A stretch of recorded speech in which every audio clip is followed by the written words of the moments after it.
할렐루야. 변함없이 우리를 사랑하여 주시고 또 은혜를 베풀어 주신 하나님을 찬양합니다. 주 안에서 사랑하는 성도 여러분들, 행복하십니까? 행복하세요? 사람들은 누구나 살아가면서 행복을 꿈꿉니다. 그래서 행복을 위한 끊임없이 없는 노력을 하죠. 행복한 미래, 행복한 삶을 꿈꾸면서 이것을 위해서 노력합니다. 행복한 삶을 꿈꾸는 것은 신앙인이나 비신앙인이나 사실 모두가 동일합니다. 이 자리에 계신 여러분들께서도 행복한 삶을 꿈꾸시죠? 아닌가요? 괜히 제가 질문을 하면 이 속에 무슨 함정이 있나 이런 생각이 혹시 드시나요? 네. 다시 한번 여쭙겠습니다. 여러분들 지금 행복하십니까? 요즘 어떠세요? 행복하세요? 또 여러분들의 그 앞으로의 삶이 행복하실 거라고 확신하십니까? 어렵죠.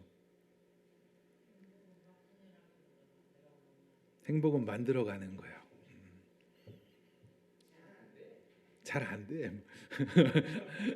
부자지간의 대화가. 이런 질문을 받으면 어떤 분들은 지금 행복합니다. 하지만 행복한 미래에 대해서는 확신을 가질 수가 없습니다. 라고 답을 하실 거예요. 또 어떤 분들은 지금은 좀 행복하지 않은 것 같지만 미래에는 반드시 행복할 수 있지 않을까요? 이런 기대의 답변을 할 수도 있을 거예요. 또 다른 분들은 너무나 안타깝지만 지금도 행복하지 않고 앞으로도 불투명하고 행복하지 않을 것 같아요. 이런 답을 하시는 분들도 있어요. 그리고 아주 드물지만 너무나 드물지만 지금도 행복하고 앞으로도 행복할 것이라고 확신하는 사람들이 있습니다. 여러분들 어떠세요? 누구나 지금도 행복하고 앞으로도 행복한 그 삶을 꿈꾸지만 왜 대다수의 사람들은 그 행복을 누리지 못하고 끊임없이 쫓아가고 있는 것일까요? 우리 리안이 만들어가는 거다. 왜 만들어가려고 애써야 하는 걸까? 행복이? 일반적으로 사람들은 행복이라는 의미에 대해서 이 세상을 살아가면서 어떤 걱정도 없이 평안한 상태라고 행복을 정의합니다. 그저 염려도 없고 걱정거리 없고 속 썩는 일도 없고 돈 걱정, 자식 걱정, 건강 걱정, 앞으로 미래에 대한 걱정도 없이 그저 지금 즐겁고 좋으면 행복하다고 생각을 해요. 생활에서 충분한 만족과 기쁨을 느끼어 흐뭇함, 이게 행복이라는 단어의 의미죠. 사전적, 국어사전적 의미예요. 또한 그러한 상태, 이걸 행복이라고 생각하기 때문에 이를 위해서 수고하고 노력을 하지요. 지금 기쁨을 누리게 하는 조건들을 상실하지 않기 위해서 말이죠. 여러분들에게 지금 행복을 주는 것들이 있다면 그것을 잃어버리지 않기 위해서 또 노력을 하는 거예요. 이러한 가치관을 가지고 있다 보니까 사람들은 조금이라도 걱정거리가 생기면 쉽게 행복하지 않다고 불행하다고 느끼곤 합니다. 또 반대로 가지고 있는 문제들이 좀 해결이 되는 것 같으면 금세 또 행복감을 다시 느낀다고 말하기도 해요. 그래서 또다시 반복을 하죠. 행복한 삶을 위하여 수고를 끊임없이 하면서. 어떠세요? 여러분들 행복하십니까? 행복하세요? 2022년 3월 19일 행복지수와 관련된 유엔산하 자문기구의 발표에 의하면 146개국을 조사를 했어요. 이때 아시아만 따져서 가장 행복함을 많이 느끼는 나라 1위가 어디였을까요? 방글라데시, 티베트, 그럴 것 같아요. 네. 놀랍게도 세계 순위로는 26위를 차지한 대만이었습니다. 대만. 여러분들 국제 정세를 좀 아시잖아요. 중국과의 관계. 그런데도 지금 아시아권에서 가장 행복하다고 느끼는 지금 사람들이 많은 나라가 대만이에요. 이건 제가 어디서 그냥 내 생각이야 이런 게 아니라 유엔 산하 기관에 조사한 거예요. 중국은 몇이었을까요? 중국? 꽤 높았을 것 같아요. 네. 중국은 72위였습니다. 72위. 그러니까 대만은 26위였고 중국은 72위. 일본은 어떨까요? 일본 92, 54위. 예. 그러면 대망의 우리나라는 어떨까요? 왜 이 사람들이 왜 우리나라 좋은 나라인데 왜 꼴찌라고 생각해요? 우리나라는 몇 위였을까요?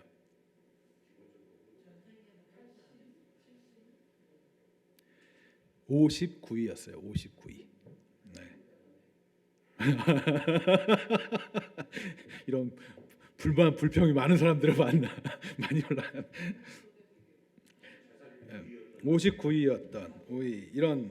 그런데 이러한 기사를 하고 분석을 한 것에 이렇게 내용들을 좀 보니까 대만인들의 그 행복 지수의 상승을 이끈 것은 물질적인 생활 수준과 사회적 지지자, 선택의 자유 등 특히 이제 코로나 팬데믹을 경험하면서도 높은 경제 성장에 따른 생활 수준이 향상되었기 때문이다라는 그런 분석이 있어요.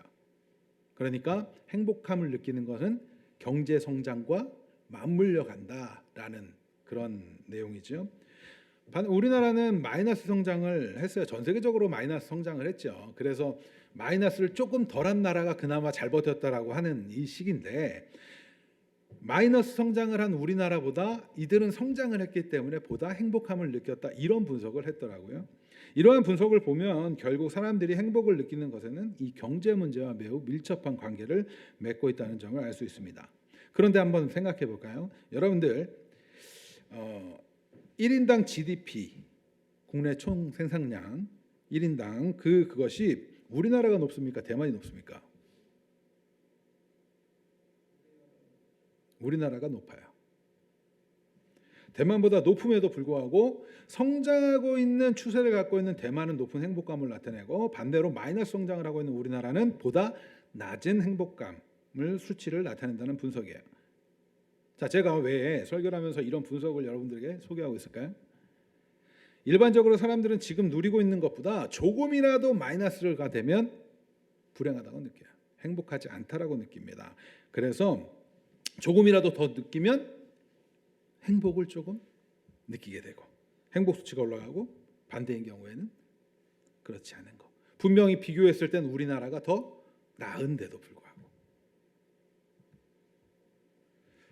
이것이 세상 사람들이 행복에 대해서 가지고 있는 가치관이에요.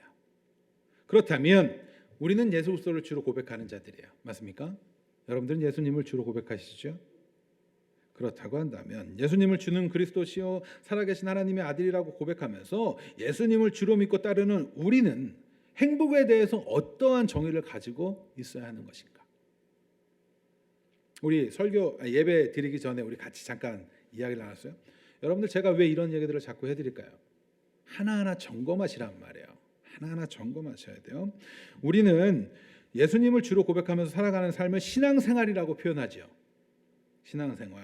신앙생활의 참된 의미는 단순히 종교적인 행위들을 반복하고 열심히 하는 삶을 신앙생활한다고 하는 게 아니에요. 그런 낮은 차원의 수준에서 신앙생활한다라고 여러분들 생각하시면 안 돼요. 우리의 주 되신 하나님의 말씀에 따라 살아가는 삶 자체가 신앙생활의 의미예요. 자꾸 이거를 놓치니까 우리는 종교행위만 하면서 나는 신앙생활하고 있어, 그거 많이 하면 난 잘하고 있는 거야 라고 착각한단 말이에요. 신앙생활을 한다라는 것은 하나님 나라의 가치관을 내가 내 것으로 받아들이고 그것에 맞춰 살아가는 삶이 신앙생활을 하는 거예요. 제가 어저께 여기 건물 사장님이랑 대화를 나눴었어요. 그런데 이 대화를 나누는 과정 속에서 그런 말씀을 하시더라고요. 예수님 믿는 사람들이 쉽게 말하면 성경의 가르침 좋은데 예수님 믿는 사람들 그렇게 안 살잖아요. 너무나 부끄러웠어요. 그런데 사실 우리가 이런 얘기 자주 사석에서 많이 나누지 않습니까? 믿지 않는 사람들도 그렇게 보이는 거예요. 그거 왜 그래요? 예수 믿는 사람들이 그렇게 많은데 우리나라는 왜 부정과 부패가 끊이지 않는 거예요? 왜 그래요? 신앙생활이 아니라 종교행위만 하고 있으니까, 기복주의에 빠져가지고 그러고 있으니까. 우리가 지금까지 그렇게 신앙생활 해온 거 사실 맞잖아요. 마이크 안 나오는 거 아니에요? 나옵니까? 네. 그러지 않아요? 점검하시란 말이에요. 그래서 점검하셔야 돼요. 나는 잘 가고 있는가? 나는 종교 행위를 하고 있는 것인가? 아니면 신앙생활을 하고 있는 것인가?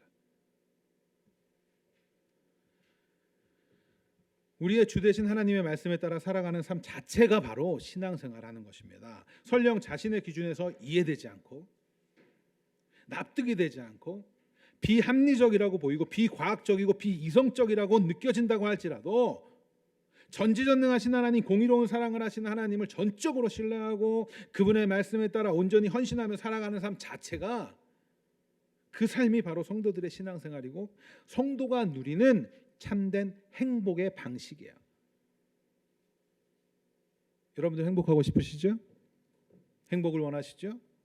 그렇다면 참된 행복의 방식인 하나님의 자녀로서의 삶을 온전히 살고자 애쓰시기 바랍니다. 행복하세요? 행복하십니까? 이런 신앙생활을 여러분들 하고 계세요? 아마도 많은 분들이 이런 질문을 받으면 나는 행복하지 않은데, 나는 이런 생활을 하고 있지 못하는데 라는 생각과 함께 자책을 하기도 하고 과연 그런 삶이 행복할까? 라는 의구심이 들기도 할 거예요. 그러나 우리는 분명히 알아야 할 점이 있습니다. 바로 만복의 근원 되신 하나님께서는 우리가 하나님의 복을 누리고 그 복된 삶을 살기를 원하시고 기뻐하신다는 점이에요. 하나님은 우리에게 복 주시길 기뻐하세요. 복을 누리기를 기뻐하세요. 그리고 이미 우리에게 복을 주셨어요.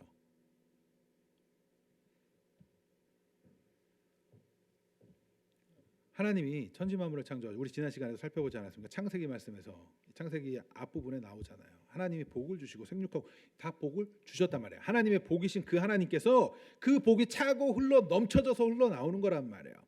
그게 우리에게는 어떻게 다가와요? 생명으로 다가오는 거예요. 하지만 제가 이렇게 표현하는 복, 성경에서 말하는 복의 중요한 점은, 하나님께서 주시는 복의 중요한 점은 이 세상에서는 줄 수 없는 복이에요. 이 세상에서 내가 노력한다고 얻어낼 수 있는 복이 아니에요. 스스로 찾아내고 얻어낼 수 있는 복이 아닐 뿐만 아니라 하나님이 전적으로 은혜를 베풀어 주셔야만 누릴 수 있는 복이에요. 또한 이 복을 통해 누리게 되는 행복은 지금뿐만 아니라 앞으로 살아가게 되는 이 세상의 삶, 그리고 영원히 누리게 되는 행복이에요. 영원히 누리게 되는 행복. 어떠한 문제에도, 어떠한 환경에도, 형편에도 흔들림 없는, 지배당하지 않고 흔들림 없는 행복. 경제가 오르면 행복을 느끼고 조금 부족해지면 불행을 느낀다고 하는 그러한 수준의 행복이 아니란 말이에요. 여러분들 예수를 믿는 자리로 이렇게 초청받아서 나오시고 예배를 드릴 수 있는 것, 행복을 누릴 수 있는 기회가 여러분들에게 주어지는 거라고요. 행복하고 싶으시죠? 아닌가요? 행복하고 싶지 않아요? 답변을 해주시기 바랍니다. 행복하고 싶으시죠? 이런 행복을 정말 누리고 싶지 않으세요? 흔들리지 않고 어떠한 상황에도 달라지지 않는 영원한 그 행복. 저는 그 행복을 누리고 싶어요. 그리고 여러분들도 그러한 행복을 누리셨으면 좋겠어요. 문제와 환경을 초월한 행복한 삶, 그 삶을 살고 싶지 않으세요? 세상의 사람들은 이런 행복이 없을 것이라고 단정해요. 이런 행복은 없다. 왜요? 그런 행복을 본 적도 없고 느낀 적도 없고 누려본 적이 없으니까. 그렇기 때문에 자꾸 더 나은 삶, 행복을 꿈꾸면서 힘을 쌓고 성을 쌓고 유명해지고자 하는 것이고, 자, 아까 전에 우리 그런 얘기했어요. 행복은 만들어가는 것 아닌가요? 행복을 만들어내려고 끊임없이 노력하잖아요. 그죠? 그저 자신의 정욕대로 행하며 자신의 쾌락을 쫓으며 자신의 욕망을 채우기 위한 그 수고를 행하는 것. 왜 그래요? 내가 행복하려고. 내가 행복을 만들어 보겠노라고. 그러나 여러분들, 그렇게 해서 영원한 행복은 얻을 수 없어요.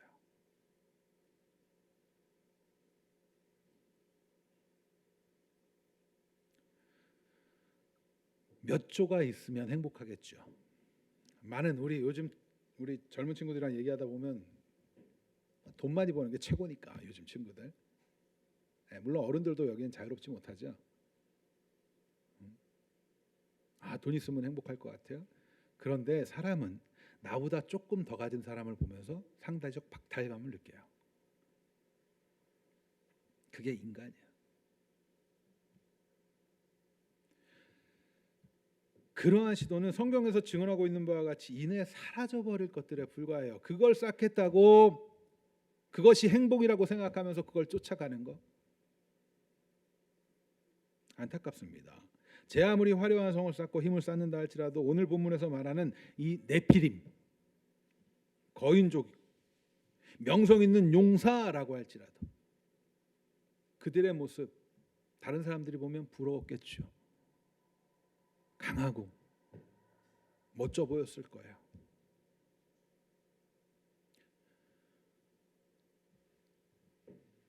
가나안 정탐꾼 이야기 여러분들 아시잖아요. 딱 봤을 때 아낙 자손들이 뭐라 그랬어요? 이 사람들의 후손이라 그랬잖아요. 그들을 봤을 때 어땠어요? 거대했어요. 풍요로움을 누리고 있었고 좋아 보였어요. 그러나 10명은 무엇을 느껴요? 상대적 박탈감을 느끼는 거예요.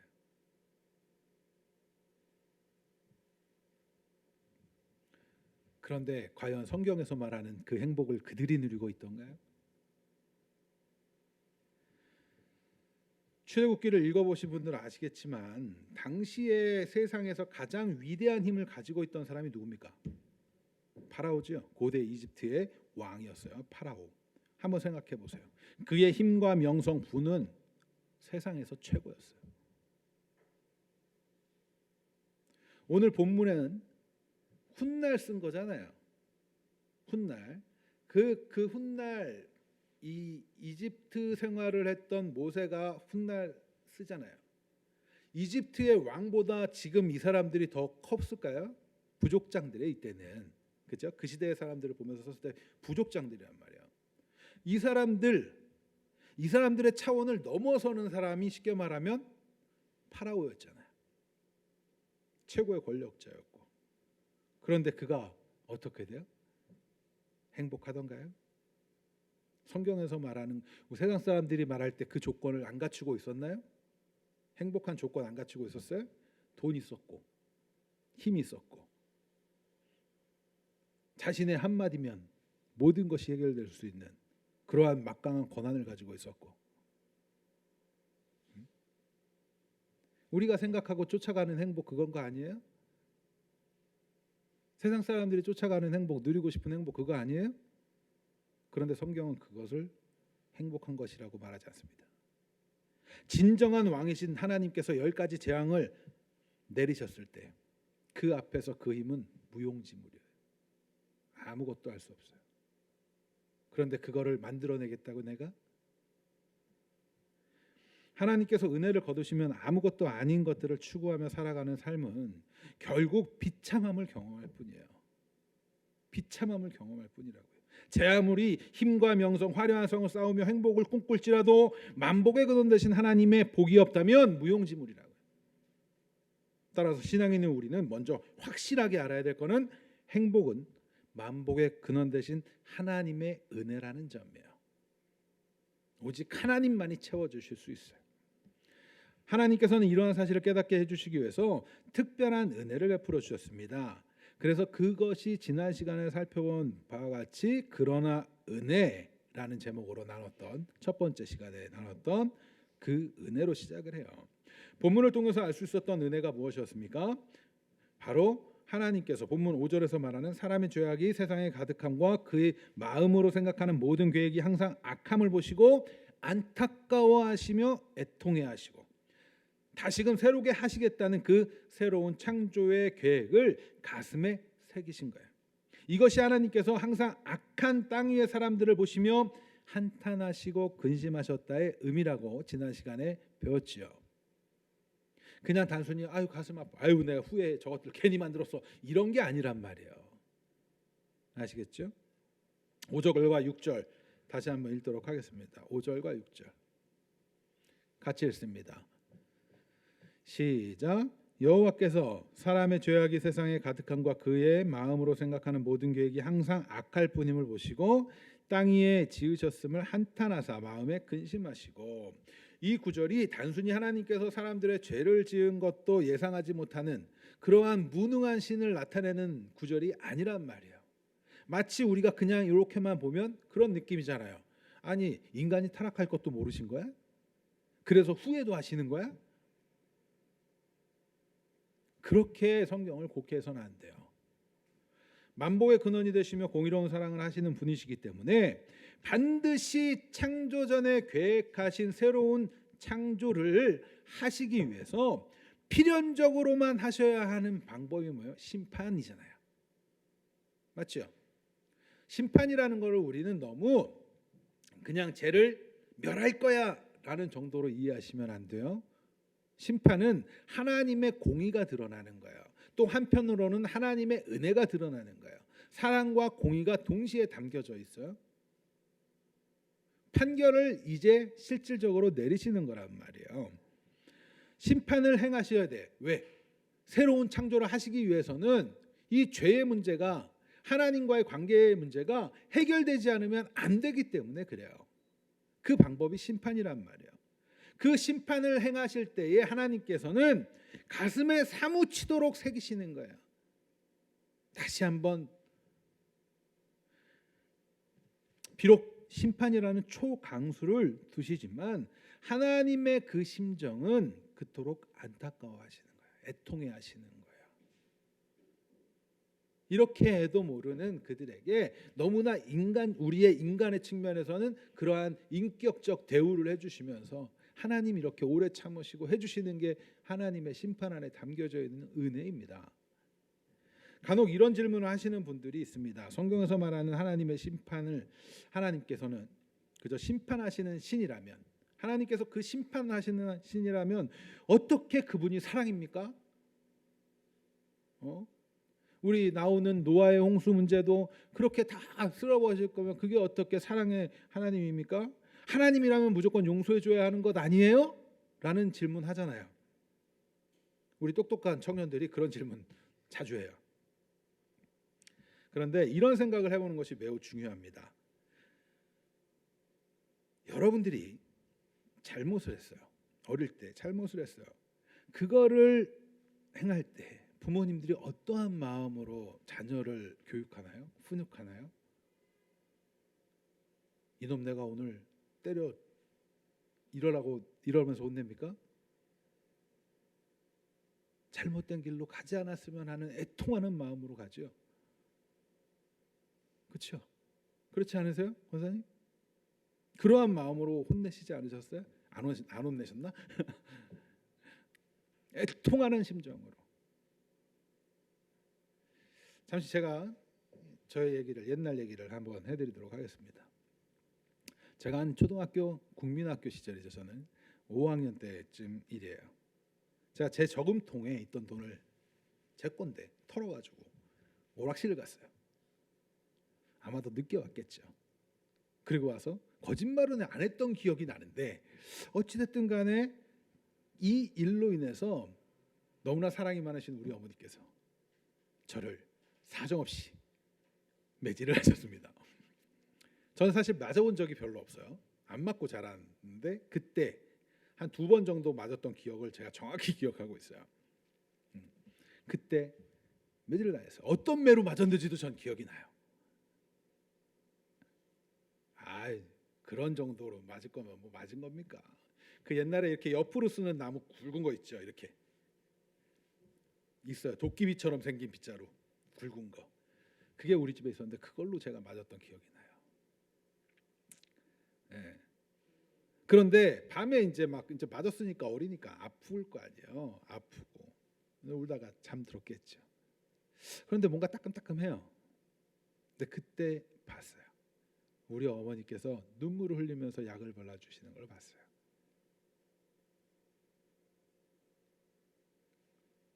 잘못된 길로 가지 말라고. 사실 좀 그것도 좀 의아했어요. 왜냐하면 저희는 게임 집안이었기 때문에 아버지가 게임회사를 하는데 어머니는 오락실을 못 가게 하다니. 저는 뭐 나중에 그런 생각도 해봤지만 어찌됐든 제가 속였던지 뭔가 약속을 지키지 않았던지에 대한 그때 알았어요. 어머니께서는 그러한 마음으로 매를 드시는구나. 하나님 그러한 마음으로 매를 드시는 거예요. 바른 길로 살라 정도가 아니라 정말 진정한 생명과 행복을 주시기 위해서는 어쩔 수 없는 거예요. 하나님께서 그 심판이라는 초강수를 두시는 거예요. 왜? 그렇지 않으면 안 되니까. 그렇지 않으면 안 되니까. 그런데 하나님의 사랑이, 심판이 사랑이 아니라고요? 그 안에 사랑이 없다고요? 아니에요. 제가 간혹 말씀드리는데 저는 관심이 없는 자들은 쳐다도 안 보는 좀 그런 냉정한 면이 있어요. 제가.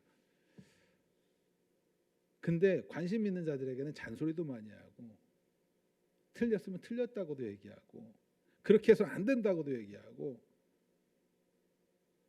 근데 저는 관심이 없으면 아예 쳐다를 안 봐요. 저 어렸을 때부터 저를 본 친구들은 너무나 이거를 잘 알아요.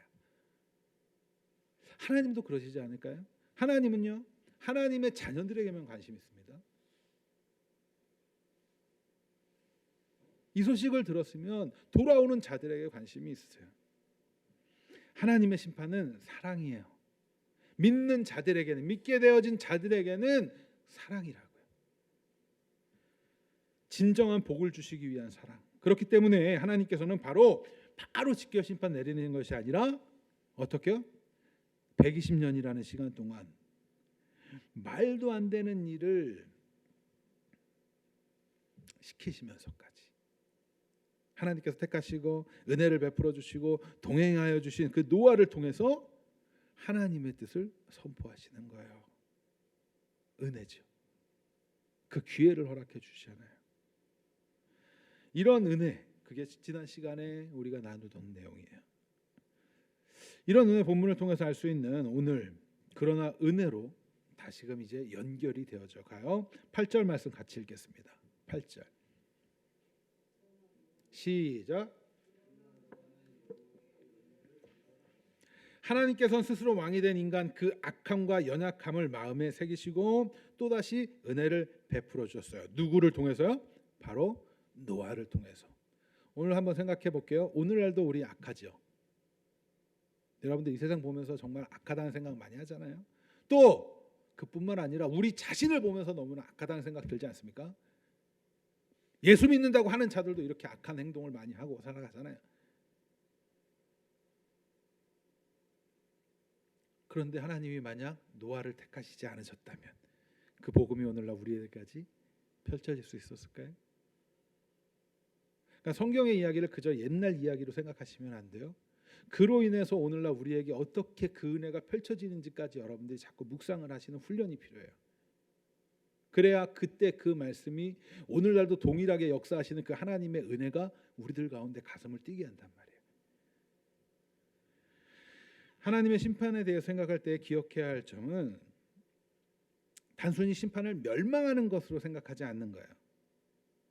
사람들은 심판에 대해서 그냥 멸망시키는 것이라고 생각하다 보니까 두려워하죠. 그렇죠? 심판에 대해서는 두려워해요. 그러나 하나님의 심판에는 두 가지 측면이 있어요. 우리가 아는 것처럼 멸망시키는, 멸하시는 것이 있고, 그리고 또 다른 측면은 다시 세우시는 것에 있어요. 앞서 말씀을 잘 들으셨으면 기억하실 거예요. 한탄하고 그러면서 무엇을 생각하셨다고요? 처음 계획. 무엇이 처음 계획이에요? 우리는 성경을 통해서 시간적인 개념 안에서 이렇게 요거 배우고 단계적으로 배워 나가니까 하나님의 영혼의 차원에서 이해를 못하고 하나님이 마치 이렇게 계획 세웠다가 요거 안 되네. 그래서 이렇게 계획 세웠다가 요거 안 되네. 이렇게 하시는 보다 이렇게 이해를 하지만 그렇지 않아요. 하나님은 전지전능하신 분이고 영혼 가운데 계신 분이에요. 시간을 초월하신 분이고 시간을 창조하신 분이에요. 그 하나님께서의 원래의 계획은 뭐예요? 새하늘과 새 땅에 있었잖아요. 맞죠? 우리 계속 배웠었습니다. 새하늘과 새 땅을 완성하시기 위하여서 하나님께서는 어떻게 해요? 반드시 필연적으로 이 죄의 문제가 해결돼야 돼요. 그렇게 하시기 위해서는 심판이라는 것이 있어야 돼요. 공의가 세워지고 하나님의 사랑이 나타나는 그 심판이라는 것이 있어야 돼요. 이것을 통해서 심판을 하시면서 무엇을 하는 거예요? 헐고 다시 쌓으시는 거죠. 그냥 죽게만 내버려 두는 것이 아니라 다시 부활시키시는 것처럼. 여러분들, 우리가 무너지는 과정, 우리의 옛사람이 무너질 때 힘들고 괴롭습니다. 우리 삶 속에서 환난과 고난 만나면 힘들잖아요. 그럴 때 여러분들이 생각하셔야 하는 사고의 길은 뭐예요? 이것을 통해서 내가 또다시 배우고 다시 새롭게 세워야 할 것이 무엇입니까?를 하나님께 여쭤야 되는 거예요. 우리는 많은 사람들이 뭐에 초점을 맞춰요? 왜 나한테 이런 일이 생겨야 됩니까?에 초점을 맞춰요. 질문을. 아니요. 여러분들이 해야 되는 질문은 뭐예요?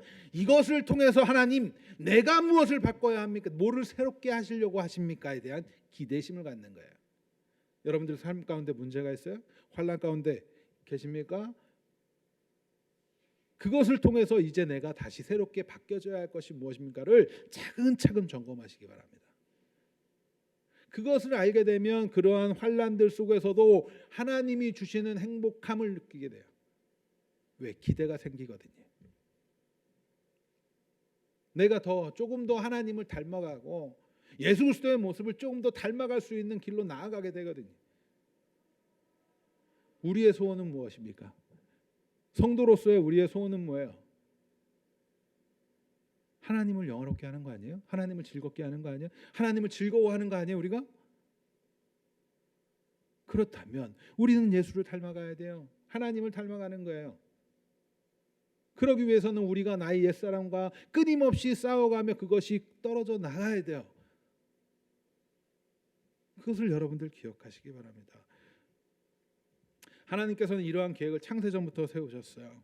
실패한 아담, 가인, 라멕뿐만 아니라 오늘 본문에 등장하는 하나님의 아들들, 사람의 딸들의 타락, 그의 후손인 네피림 용사들을 대표해서 자신이 왕이 되어 있는 사람들을 보시면서 다시금 애통하는 심정으로 동시에 국률하심으로 심판을 선포하시는 거예요. 또 그러면서 새로운 창조를 위해서 그러나 은혜를 노아에게 베풀어 주시는 거예요.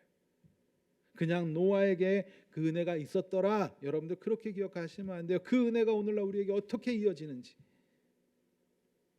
노아의 삶을 한번 생각해 보겠습니다. 세상에서 힘을 쌓고 살아가는 이들이 볼 때 그 삶은 어떤 삶으로 보였을까요?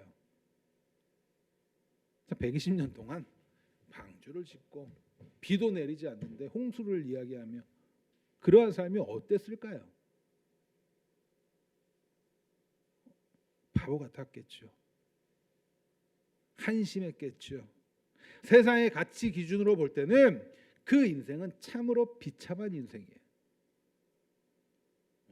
자신을 위한 성을 쌓는 것도 아니고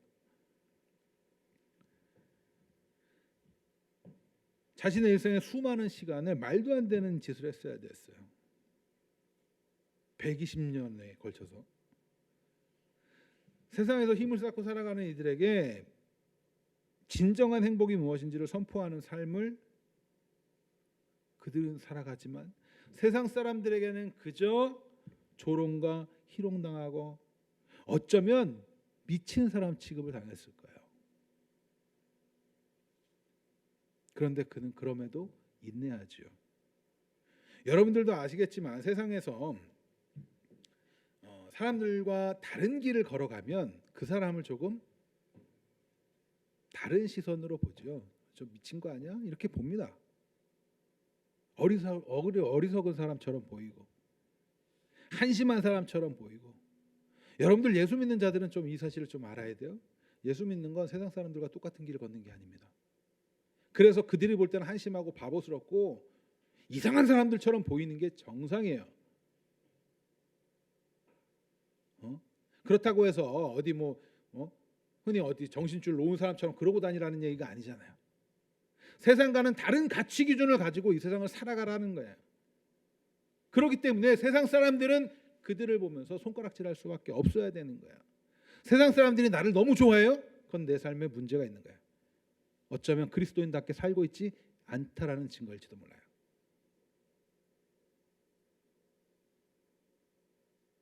다른 모습으로 좀 보여야 되지 않겠어요? 그러나 놀랍게도 하나님은 그를 인정해 주신다고요. 영악하지 못하고 답답하다는 소리를 들을 수도 있어요. 그런데 노아는 묵묵히 이 일을 수행해요. 그리스도인이에요. 이 노아를 통해서 다시금 은혜를 더 생각해 보세요. 하나님의 은혜를 받은 그는 인내와 수모를 감당해야 했습니다. 힘든 여정이고 어려운 여정이고 그것이 그의 삶이었어요. 그냥 우리가 생각해 보면 우리는 쉽게 불평하고 원망할 수 있는 삶인 것 같은데, 그런데 그는 안식과 평안, 행복을 누리는 사람이었습니다. 이를 어떻게 할 수 있어요? 그의 이름의 뜻이 무엇입니까? 노아라는 이름의 뜻이 뭐예요? 바로 안식과 평안이에요. 하나님 그에게 안식과 평안을 허락해 주시는 거예요.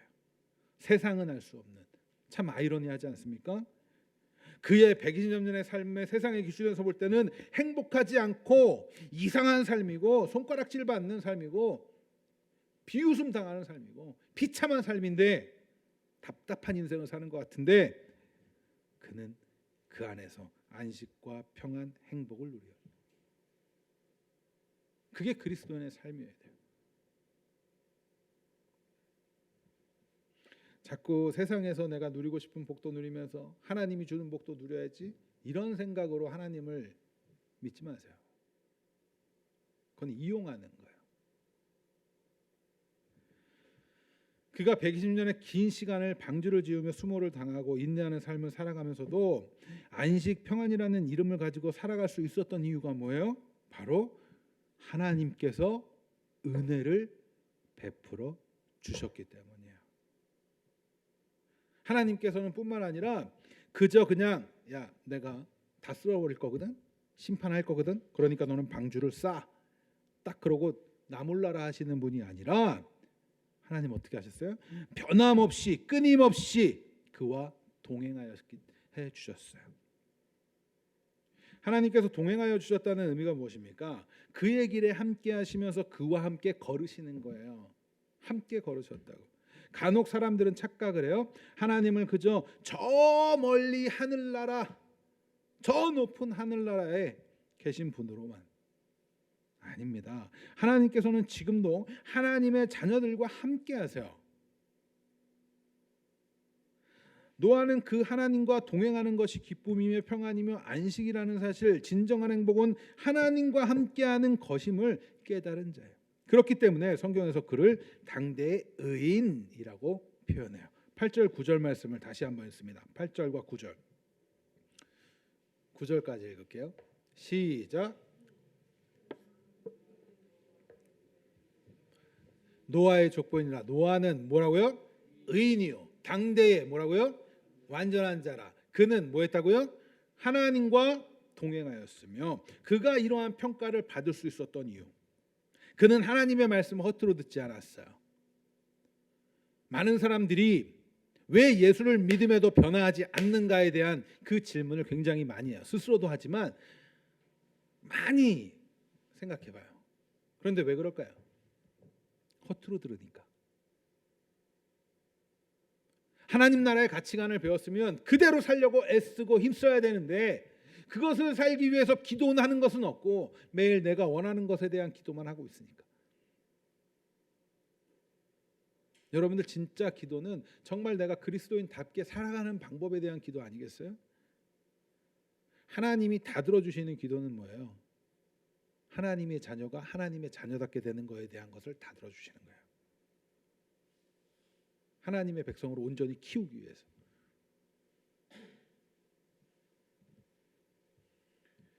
하나님의 말씀을 허투루 들으면 안 돼요. 여러분들 성경을 읽으면서도 아 그래 이거 좋은 말씀이구나, 그리고 내 생각은 내 생각대로 살아야지, 그렇게 사시면 안 돼요. 말씀대로 좀 살아보셔야 되지 않겠습니까? 신앙생활이 뭐라고요? 하나님의 말씀에 따라 살아가는 삶이고 진정한 행복을 느낄 수 있는 방식이라고요. 그런데 말씀은 그렇구나, 그거는 좀 미루고 내가 지금 이거는 내가 하고요. 우리 이제는 좀 이런 데서 벗어나 보자고요. 그러한 삶이 노아가, 세상 사람들이 노아를 보는 것 같은 시선으로 비춰질지 몰라요. 바보스럽고 한심해 보이고 저들은 도대체 뭐 하는 거야 이럴지 몰라요. 그런데 괜찮아요. 왜? 이렇게 함께 모여서 힘내자고 하는 동역자들이 있는 것이고, 하나님은 그 교회와 함께 하시는 것이고 동행하여 주시니까 진짜 여러분들 행복을 느끼실 수 있으면 좋겠어요. 진짜 기쁨을 누릴 수 있었으면 좋겠어요.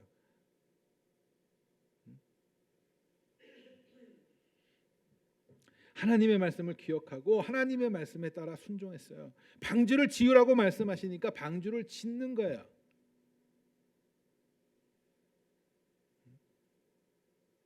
그 길이 험한 길이라고 할지라도, 수치를 당하고 세상의 사람들이 어리석은 일을 한다고 할지라도 그 길을 걸어가는 거예요. 그런데 그에게 뭐가 있다고요? 평안과 기쁨과 안식과 행복함이 있다고요. 왜 우리가 매일매일 이렇게 쫓기며 살아가요? 내가 왜 갈등하기 때문에 여러분들이 힘든 거예요. 가장 이 심박수가 막 올라갈 때가 언제예요? 사실 뭔가 결정 났을 때 전에, 뭔가 결정이 안 되고 막 이거를 막 재고 있을 때가 가장 많이 신경도 곤두서 있지 않아요? 결정하고 나면 차라리 마음 편하잖아요. 결정되면 차라리 마음 편하잖아요. 왜 근데 인생을 평생을 불안하게 살아가는 거예요? 왜 양쪽에 기웃기웃거리면서 이렇게 불안하게 살아가는 거예요? 헌신하면 편할 것을. 하나님의 헌신이라고 제가 다시 말씀드리지만, 헌신이라고 해서 무슨 종교행위, 종교 그거에 다 귀하해가지고 목회자가 되고 사역자 이런 얘기가 아니잖아요. 아시죠? 그런 얘기가 아니라는 거. 우린 모두가 다 사명자고 모두가 다 하나님의 일꾼이란 말이에요. 각자의 주어진 달란트와 은사들을 가지고 주어진 역할들을 감당해 가면서 내가 있는 현장에서 하시면 되는 거예요. 그런데 여전히도 나는 세상과 하나님의 그 뜻 가운데서 갈팡질팡하고 있으니까 힘든 거예요. 대부분의 우리가 괴로워하는 부분은 여러분들 잘 한번 점검해 보세요. 그 지점에 있어요. 하나님의 뜻은 이건 줄 알겠어. 그런데 나는 이걸 하고 싶어. 그러니까 마음이 불편해. 그러니까 자꾸 숨어. 하나님으로부터 멀리 떨어져. 왜? 그래야 내 마음은 조금 안 찔리고 불편하지 않으니까.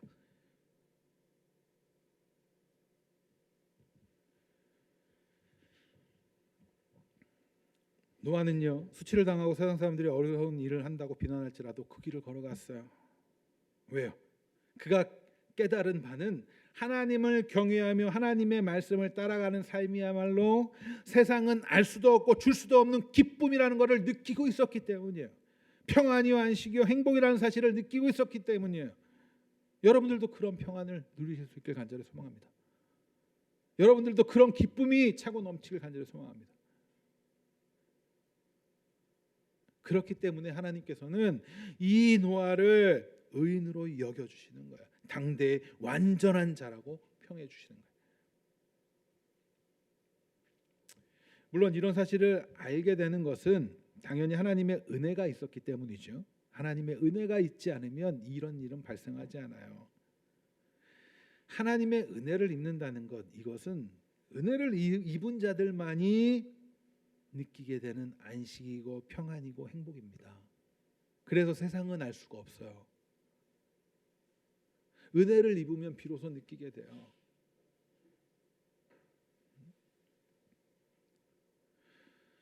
우리는 이 사실을 기억해야 합니다.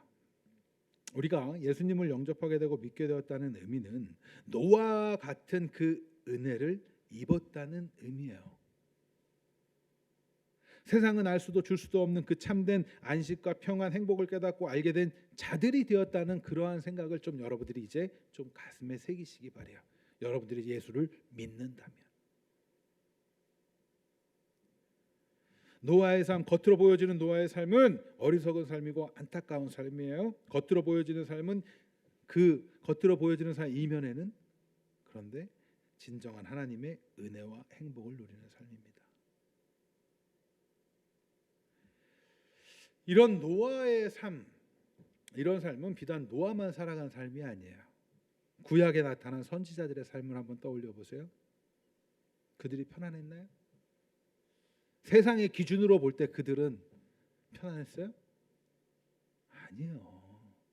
편안하지 않았어요. 세상의 가치 기준의 행복으로 볼 때는 그들은 불행한 사람들이에요. 정신병자 같은 사람, 미친 사람들 같은 사람들이에요. 눈물을 흘리면서 심판에 대한 임박한 심판에 대해서 얘기하는 예레미야를 한번 떠올려 보세요. 사람들이 뭐라고 생각했겠어요? 다른 사람들은 다 괜찮다, 평안하다, 평안하다, 평안하다 하는데 그 사람은 가가지고 막 다른 거 하는 다른 선지자들은 어땠겠어요?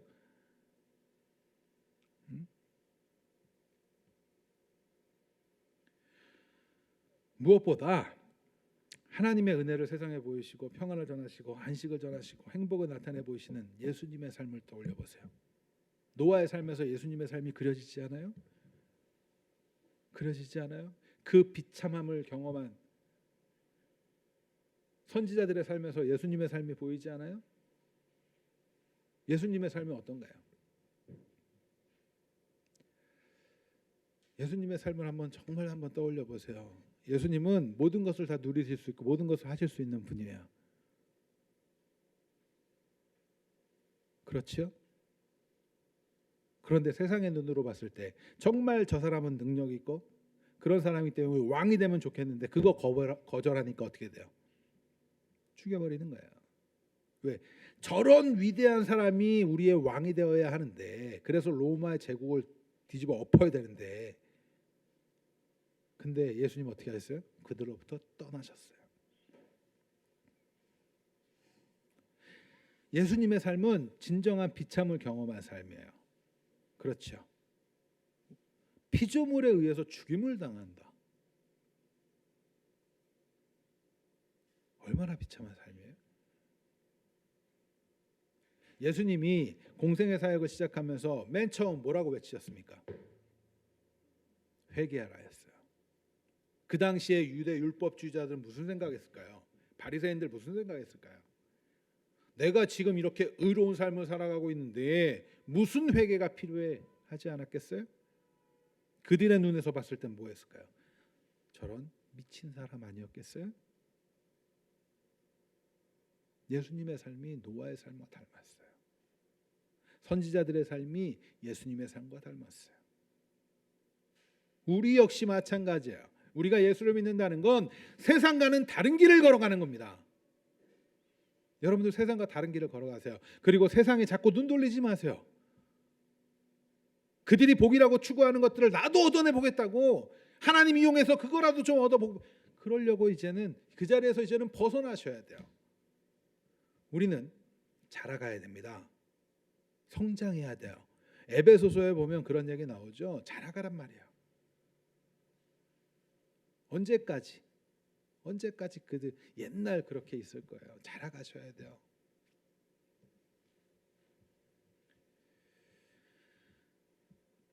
가장 강하신 분이나 힘없이 죽임당하시고 영광을 누리셨어야 하으나 수치를 당하신 그분,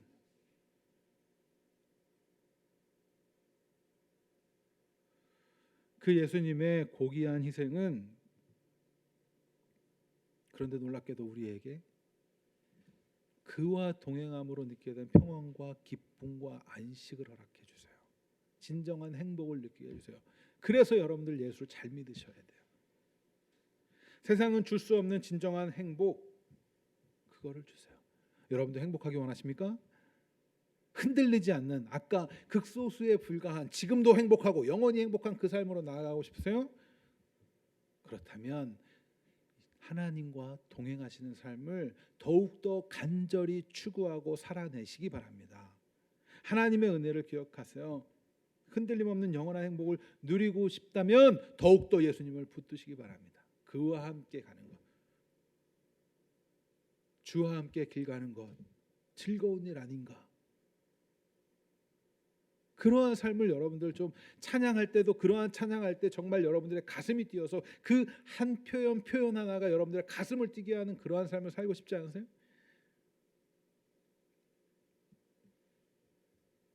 그런데 이런 말씀을 들으면 좀 이런 생각이 들기도 해요. 왜 나는 예수님을 믿는다고 하는데도 불구하고 이런 안식과 평안, 행복을 누리지 못하는가? 내가 믿는 것이 과연 맞는가? 이런 생각이 들 때도 있죠. 우리가 흔들리지 않는 평안, 기쁨, 행복을 누리기 위해서는 먼저 세상에서 정의하는 행복에 대한 개념을 하나님 나라에서 말하는 행복의 개념으로 바꿔서 이해하고 이러한 사실을 먼저 이해한 이후에 이제는 하나님과의 동행하는 삶으로 더욱더 나아가야 돼요. 갈팡질팡하는 삶이 아니라 우리가 신앙생활 한다는 것은 하나님 나라의 가치관을 가지고 이 세상을 살아가는 것이라니까요.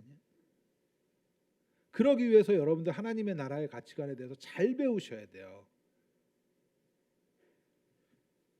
그것이 여러분들의 생각이 여러분들의 입맛에 맞지 않더라도 여러분들 입맛에 중요한 게 아니야. 왜? 우리는 기본적으로 옛사람은 악해 있고 거기에 젖어 있는 사고를 하고 있었으니까.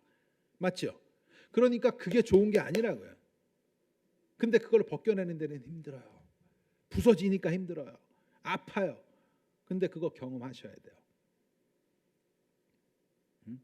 때로는 짜증날 거야. 맨날 죄인이라니까 기분 나쁠 거야. 그런데 경험하셔야 돼요. 점검하셔야 되니까.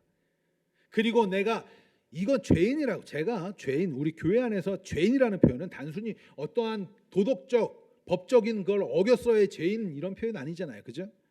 하나님의 뜻에서 벗어나 있다는 얘기를 하는 거란 말이에요.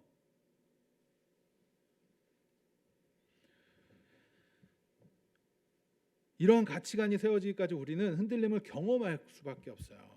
지금 왜 그것을 세워가고 있으니까. 그러니까 때때로 행복을 누리는 것 같다가도 조금은 불안할 때도 있고 의심할 때도 있고 이런 것들이 생기는 거야.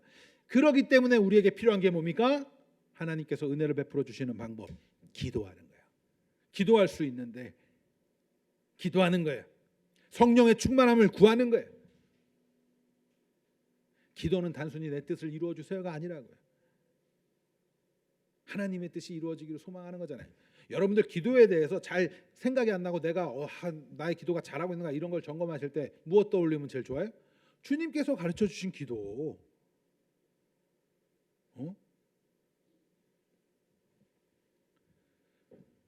그런데 이러한 흔들림을 경험할 때도 여러분들 너무 걱정하진 마세요. 하나님의 영, 예수의 영이신 성령께서 지금도 우리와 함께 하시고 동행하고 계신다는 사실을 굳게 믿으실 수 있기를 간절히 소망합니다. 하나님은 택하신 백성을 버리지 않아요. 손 놓지 않아요. 넘어지는 거 그래도 괜찮은 거예요. 그래서 다시금 해보는 거예요. 다시금 일어나 보는 거예요. 다시금 하나님께로 하나님과 동행하기 위해서 애써 보는 거예요. 행복하고 싶으십니까? 그렇다면 이제 자신의 생각, 이 세간의 가치관에서 벗어나서 하나님 나라의 가치관을 마음에 새기세요. 내가 물질에 대해서 어떻게 세상 사람들은 갖고 있는가? 그러면 나는 그리스도인으로서 어떻게 가져야 되는가 점검해 보시고, 정치관 개념에서 세계관은 어떠한 이런 개념들, 그죠? 이성관 많잖아요. 우리가 생각해 봐야 돼요. 가족이란 무엇인가? 결혼이란 무엇인가? 등등등도 다 바꿔 생각해 보는 거예요.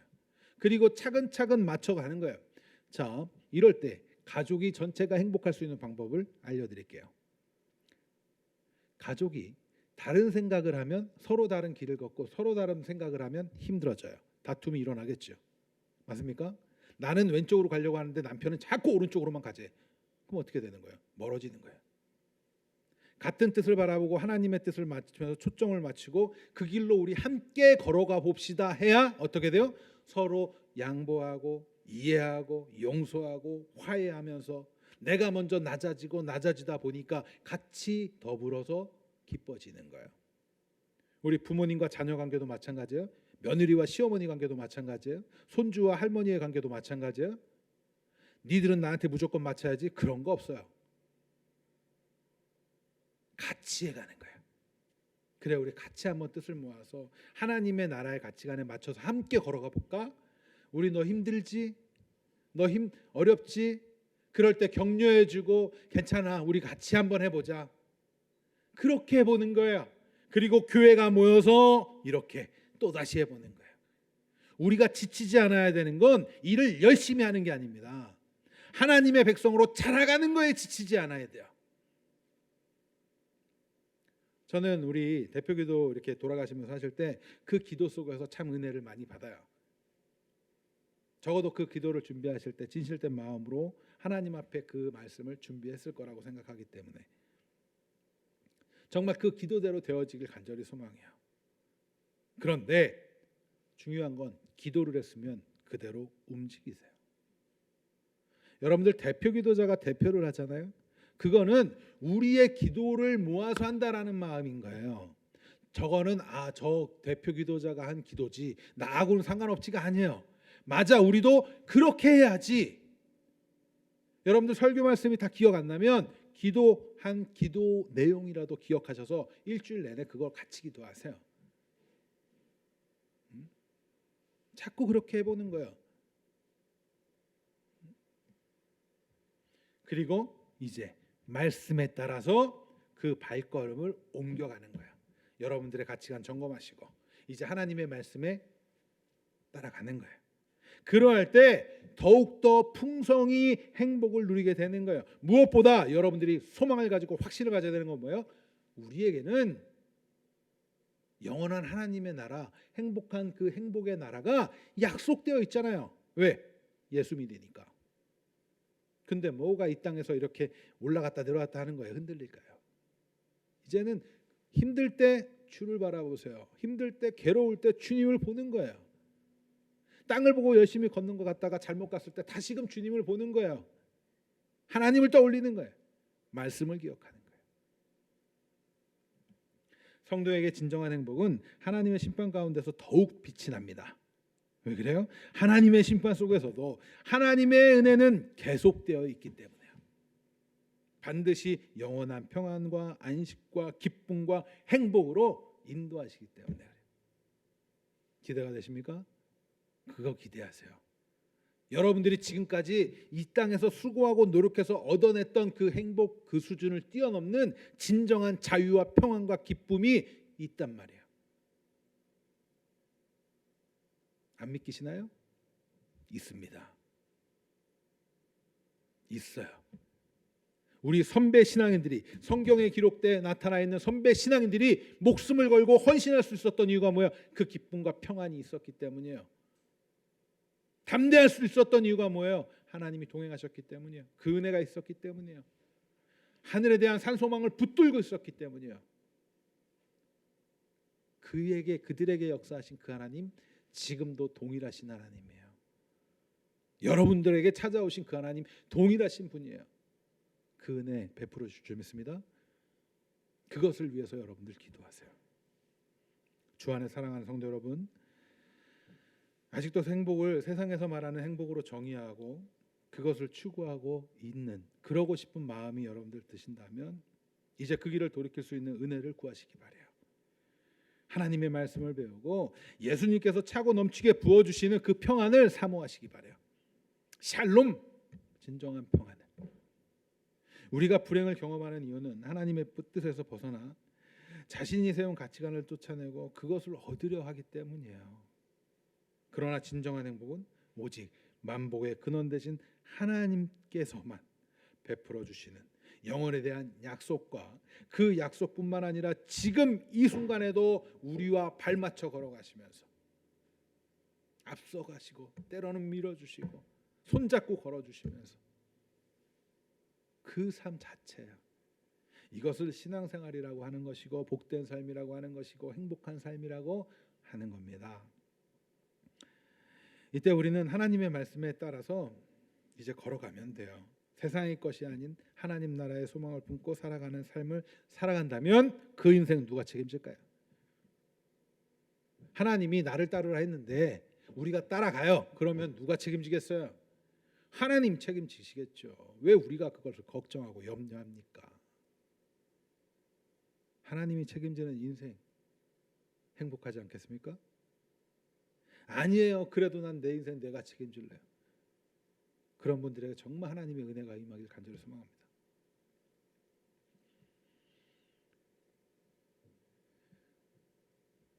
하루하루 순간순간 부어주시는 그 하나님의 은혜에 감사할 수 있길 바라요. 불평과 불만이 많아질 때, 마음에 안 드는 게 눈에 자꾸 보일 때, 내 주변에 있는 사람들에게 화가 자주 날 때 어떻게 해요? 하나님이 나에게 베풀어 주신 큰 은혜들부터 자꾸 한번 떠올리시면서 감사의 조건들을 찾아가고, 또 그리스도인답게 사는 모습 때문에 세상 사람들이 나를 미친 취급하지 않을까? 나를 왕따시키진 않을까? 그런 염려 때문에 세상에 쫓겨가고 살아가고 있다면 그것을 무시할 수 있는 힘을 달라고 여러분들 기도하세요. 하나님이 그 인연들보다도 정말 행복한 인연을 허락하실 거예요.